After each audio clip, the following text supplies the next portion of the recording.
Hello বাচ্চারা, আজ আমরা শুনবো নীল পাখির অলস সন্তান নামক গল্পটি। শুরু করা যাক তাহলে। জঙ্গলের একটি বড় গাছে নীল পাখি তার দুই ছোট ছোট সন্তানকে নিয়ে বসবাস করত। তাদের মধ্যে একজনের নাম ছিল চিঙ্কু আর একজনের নাম ছিল পিঙ্কু। তাদের মধ্যে একজন বলতে থাকে, মামা, আমরা কবে উঠতে পারবো? আমাদের তো জঙ্গল দেখার খুব ইচ্ছে। তোরা তো এখন খুবই ছোট, তোদের ডানা বড় হলে ঠিকই উঠতে শিখে যাবি। আর কয়েকটা দিনের অপেক্ষা, তারপরেই তোরা ঠিক উঠতে পারবি। এই কথা বলে নীল পাখি তাদের জন্য খাবার আনতে চলে গেল। সারাদিন অনেক খোঁজাখুঁজি করে বাচ্চাদের জন্য খাবার আনে, আর তারা তিনজনে সেই খাবার খুব মজা করে খায়। মামা, তুমি যদি আর একটু দেরি করতে তাহলে যে আমাদের কি হতো। আরে আমার বাচ্চারা, খাবার খোঁজা খুবই কষ্টের কাজ। তোরা যখন বড় হয়ে খাবার খুঁজতে যাবি তখন বুঝবি। নীল পাখির রোজই একই কাজ ছিল, তার বাচ্চাদের জন্য খাবার জোগাড় করে আনা, আর সেই খাবার সে বাচ্চাদের খাইয়ে খুবই আনন্দ পেত। এইভাবে কিছুদিন কেটে যায়, আর নীল পাখির ছোট ছোট ছানাগুলোর এবার ডানা গজিয়ে যায়। মামা, আমাদের তো ডানা বড় হয়ে গেছে, এবার কি আমরা উঠতে পারবো? হ্যাঁ আমার ছানারা, আমার তো মনে হয় এবার তোরা উড়তে পারবি। ঠিক আছে, আমাকে এবার উড়ে দেখাতো। এরপরে দুটি ছানা একসাথে আকাশে উড়তে থাকে। নীল পাখি তার ছানাদের উড়তে দেখে খুবই খুশি হয়ে যায়। এরপর তাদের ডেকে তাদেরকে বলতে থাকে, ও আমার ছানারা, আমার এবার বয়স হয়েছে, আমি তিনজনের জন্য আর খাবার জোগাড় করে আনতে পারছি না। এবার তোমরা উঠতে শিখেছো, তোমরাই তিনজনের জন্য খাবার জোগাড় করে আনবে। হ্যাঁ মা, তুমি ঠিক কথাই বলেছ, আমরা সবার জন্যই খাবার জোগাড় করে আনছি। আরে দাদা, চল আগে আমরা জঙ্গলের ভেতরটা ভালো করে ঘুরে দেখে আসি। এই কথা বলে তারা দুজনে আকাশে উঠতে উঠতে জঙ্গলের অনেক গভীরে চলে যায়। তারপর তারা নদীর ধারে চলে আসে। সেখানে তারা পা ভিজিয়ে মহা আনন্দে সন্ধেবেলা কিছুই খাবার না নিয়ে বাড়ির পথে ফিরতে থাকে। একি আমার সোনারা, তোমাদের তো খাবার জোগাড় করে আনার কথা ছিল। হ্যাঁ মা, আমরা খাবারের জন্য অনেক খোঁজ করেছি, কিন্তু কোথাওই খাবার পাইনি। আজ তো আমাদের না খেয়েই শুতে হবে।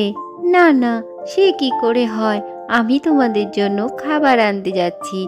এই বলে নীল পাখি বাচ্চাদের জন্য খাবার আনতে চলে যায়। অনেক কষ্ট করে নীল পাখি তাদের জন্য খাবার জোগাড় করে নিয়ে আসে। এরপরে তারা দুজনে মিলে খাবার খেয়ে আবার ঘুমিয়ে পড়ে। পরদিন সকালে তারা দুজনে মিলে আবার বেরিয়ে পড়ে। যথারীতি খাবার না নিয়েই তারা আবার বাড়ি ফিরে আসে।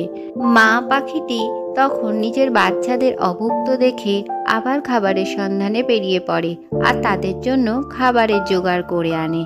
কিন্তু তৃতীয় দিনেও একই পরিস্থিতি দেখে নীল পাখি তখন খুবই রেগে যায়। পরের দিন তার বাচ্চারা যখন বেরিয়ে যায় তখন নীল পাখি বসে বসে ভাবতে থাকে আর বলে, এই বয়সে যদিও এরা না খাবার খুঁজে খেতে পারে তাহলে কি করে চলবে? এরা তো দিনে দিনে অলস হয়ে চলেছে। এরপর সারাদিন ঘুরে যখন তারা বাসায় ফেরে তখন তাদের মাকে সেখানে দেখতে না পেয়ে সেখানে লাল টুনি পাখিকে বসে থাকতে দেখে। আরে টুনি মাসি, তুমি এখানে? আমাদের মা কোথায়? আরে তোমাদের মা তো তোমাদের জন্য খাবার সংগ্রহ করতেই গেছিল, সেখানে গিয়ে চিল তাকে আক্রমণ করে আর সে সেখানেই মারা যায়। আমরা তাকে এই মাত্র মাটিতে কবর দিয়ে এসেছি।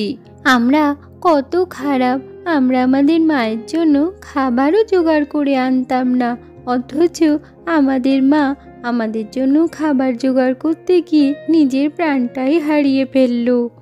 এরপর থেকে নীল টুনির ছানা দুটো নিজেদের ভুল বুঝতে পারে আর নিজেদের খাবার নিজেরাই জোগাড় করে আনে। কিন্তু তারা দুজনেই সেই খাবার না খেয়ে চুপ করে বসে থাকে। দাদা, বসে আছো কেন? খাবারটা খেয়ে নাও। না না, আমার ভালো লাগছে না, আমরা আমাদের মায়ের সাথে একদম ঠিক কাজ করিনি। মাকে ছেড়ে আমাদের তো একদমই ভালো লাগছে না, আর খেতেও ইচ্ছে করছে না। তারা যখন না খেয়ে চুপ করে বসে থাকে, তখন সেখানে তাদের মা উঠতে উঠতে এসে হাজির হয়। মা, তুমি বেঁচে আছো? তুমি আমাদের সাথে কেন এরকম করলে? আমার বাচ্চারা, তোদের শিক্ষা দেওয়ার জন্যই আমাকে এটা করতে হলো। আমি সত্যি সত্যি মরে গেলে তখন তোদের কি হবে? তোরা কি করে খাবার খুঁজে খেতে পারবি? তাই আমাকে এই কাজটা করতে হয়েছে। না মা, তুমি যা করেছো একদম ঠিক করেছো। এরপর তারা সবাই মিলে আনন্দ করে বাচ্চাদের আনা খাবার খেতে লাগলো। আজকের গল্পটি থেকে কি শিখলে বাচ্চারা? কখনোই অলস হতে নেই।